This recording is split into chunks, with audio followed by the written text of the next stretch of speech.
আসসালামু আলাইকুম এভরিওয়ান। আজকে আমি শেয়ার করছি চিজ স্প্রিং রোলের একটি রেসিপি।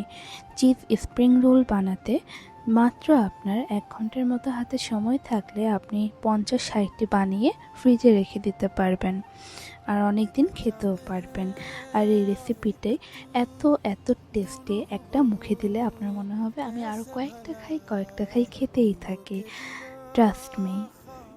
আমি ফার্স্টে আমার ফ্রাই প্যানটা একটু হিট দিয়ে নিচ্ছি তেল দিয়ে, আর যা যা উপকরণ দিচ্ছি ফার্স্টে পেঁয়াজ দিয়ে নিলাম, এরপরে কাঁচামরিচ, এরপর আমি এখানে সসেস রেখেছি, চিকেন রেখেছি, ওইখানে কর্নফ্লাওয়ারটা রেখেছি, আর এখানে আমার পাতাকপি দেখছেন, গাজরও দেখছেন। পেঁয়াজটাকে একটু ভাজা ভাজা দিয়ে নিচ্ছি, হালকা ভাজা ভাজা হবে। এরপরে আমি চিকেনটা দিয়ে দিব। ভাজা ভাজা হওয়ার পরে ফার্স্ট আমি চিকেনটা দিয়ে দিচ্ছি, চিকেনের পানিটা সহই দিয়ে দেব। চিকেনটা মাখানোর উপকরণ যদি জানতে চান আমাকে কমেন্টস করবেন। চিকেনটাকে কিছুক্ষণ ম্যারিনেট করে রাখা হয়, তারপরে আমি চিকেনটা আস্তে আস্তে এভাবে করে দিয়ে রাখি, হালকা আঁচ দিয়ে রাখি যেন পুড়ে না যায়, পেঁয়াজের সাথে যেন পুড়ে না যায়, যার জন্য আমি একদম হালকা আঁচ দিয়ে রেখেছি। নাড়াচাড়া দিচ্ছি আর গান শুনছিলাম, কারণ আমার রান্নার সময় গান শুনতে মাঝে মধ্যে ভালো লাগে। এরপরে আমি সসেজ কুচি করে দিলাম, সসেজগুলো কুচি করা ছিল এগুলো দিয়ে দিলাম ছোট ছোট করে। এটা কিছুক্ষণ হবে, লাইক 5 মিনিটস আপনি রাখবেন চুলায়, 5-6 মিনিটস বুঝে, আপনার পরিমাণটা বুঝে।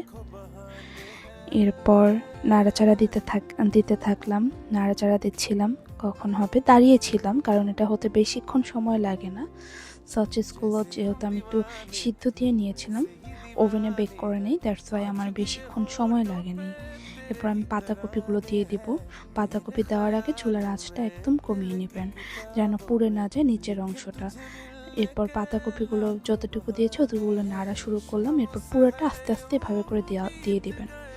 দেওয়ার পরে ঢেকে দিবেন, কারণ পাতাকপিটা সিদ্ধ না হলে, মেইন ডোটা যদি সিদ্ধই না হয় তাহলে তো খেতে মজা লাগবে না।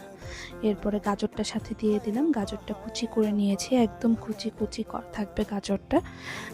এখানে 3 থেকে 4টা 5টা আপনি পরিমাণ বুঝে, কেউ গাজর অনেক লাইক করে, আমার গাজর ভালো লাগে তাই আমি 4-5টা গাজর দিয়েছি। এরপর একটু লবণ দিয়ে দিলাম, টেস্টিং সল্ট এগুলো একটু মিক্সচার ছিল, এগুলো আমি দিয়ে দিলাম। এখন আমি এই কর্নফ্লাওয়ারের যে পানিটা ওইটা লবণ দিয়ে, আর কর্নফ্লাওয়ারের পানিটা আমি লবণ দিয়ে মাখিয়ে রেখেছি, ওইটা সুন্দর করে এটার সাথে মিক্স করে দিলাম। এটা দেওয়ার কারণ হচ্ছে আমার এই ডোটা মাখা মাখা হবে। এরপরে কিছুক্ষণ রেখে আমার এটা হয়ে গেল। এরপর আমি রোলের জন্য প্রিপারেট করলাম। রোলের জন্য আমি ফিলো শিট নিয়েছি, একটা করে ফিলো শিট নিয়ে জাস্ট আমি রোলটা কিভাবে, স্প্রিং রোল কিভাবে মেক করছি এটা আপনারা স্ক্রিনে দেখতেই পাচ্ছেন।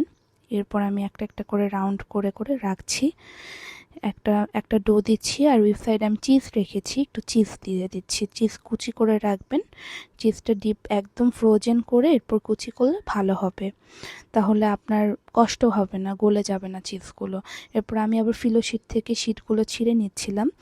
এইভাবে ফিলো শিট থেকে ছিঁড়ে নেবেন, আর ফিলো শিটটা মাথায় রাখবেন, ডিপে রেখে সাথে সাথে নামাবেন না, আস্তে ধীরে নামাবেন। নামানোর পরে কিছুক্ষণ থাকবে, তখনই দেখবেন একটু নরম নরম হয়ে গিয়েছে। এরপরে আমি রোলগুলো ভাজা শুরু করেছি।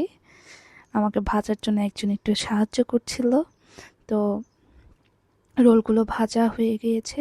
আমি এখানে সবগুলো রোল ভাজবো না, যতগুলো রোল বানিয়েছি সব ফ্রিজ আপ করবো, ফ্রিজে ফ্রোজেন করে রাখবো। আর আমি আজকে যেহেতু 4টা খাবো, দ্যাটস ওয়াই আমি 4টা রোল নিয়েছি।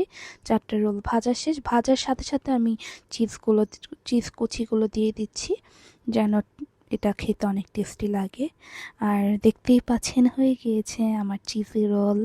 আলহামদুলিল্লাহ, উপরে আমি একটু ধনেপাতা কুচি দিয়ে দিয়েছি।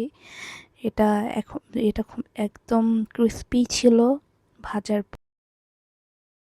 এটা ছিল আমার চিজি স্পেশাল রোল। সো বাসায় আপনারা ট্রাই করবেন, আর ভিডিওটা দেখার জন্য thank you so much everyone. আর আমার পাশে থাকবেন, আমার পেজটি লাইক করবেন এবং আমার ভিডিও শেয়ার করবেন। আল্লাহ হাফেজ, আজকে এই পর্যন্তই।